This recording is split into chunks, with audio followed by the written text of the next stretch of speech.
ایک دفعہ کسی ملک کا بادشاہ بیمار پڑ گیا۔ جب اس نے دیکھا کہ اس کے بچنے کی کوئی امید نہیں تو اس نے اپنے ملک کی رعایا میں اعلان کروا دیا کہ وہ اپنی بادشاہت اس کے نام کر دے گا، جو اس کے مرنے کے بعد اس کی جگہ ایک رات قبر میں گزارے گا۔ سب لوگ ڈر گئے، کوئی بھی یہ کام کرنے کو تیار نہ ہوا۔ اسی دوران ایک کمہار جس نے ساری زندگی کچھ جمع نہیں کیا تھا، اس کے پاس سوائے ایک خچر کے اور کچھ نہیں تھا۔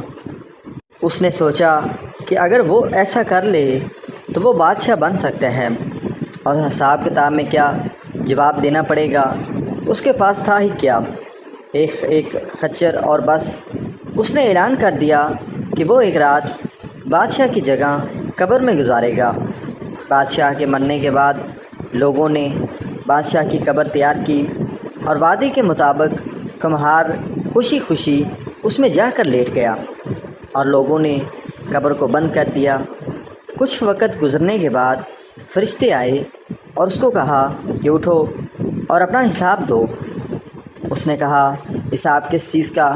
میرے پاس تو ساری زندگی تھا ہی کچھ نہیں سوائے ایک خچر کے۔ فرشتے اس کا جواب سن کر جانے لگے، لیکن پھر ایک دم رکے اور بولے، ذرا اس کا نامہ اعمال کھول کر دیکھیں، اس میں کیا ہے؟ بس پھر کیا تھا؟ سب سے پہلے انہوں نے پوچھا کہ فلاں فلاں دن تم نے گدھے کو بھوکا رکھا تھا۔ اس نے جواب دیا، ہاں۔ فوری طور پر حکم ہوا کہ اس کو 100 درے مارے جائیں۔ اس کی خوب دھلائی شروع ہوگی۔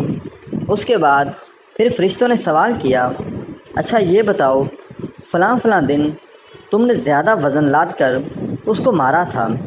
اس نے کہا کہ ہاں۔ پھر حکم ہوا کہ اس کو 200 درے مارے جائیں۔ پھر مارنا پڑنا شروع ہو گئی، غرض صبح تک اس کو مار پڑتی رہی۔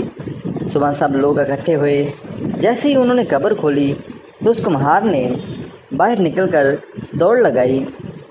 لوگوں نے پوچھا، بادشاہ سلامت کدھر جا رہے ہو؟ تو اس نے جواب دیا، بھائیو، پوری رات میں ایک گدھے کا حساب نہیں دے سکا، تو پوری رعایا اور مملکت کا حساب کون دے گا؟ عزیزو، کبھی سوچا ہے کہ ہم نے بھی حساب دینا ہے اور پتہ نہیں کس کس چیز کا حساب دینا پڑے گا، جو شاید ہمیں یاد بھی نہیں کہ ہم نے کیا کیا ہے۔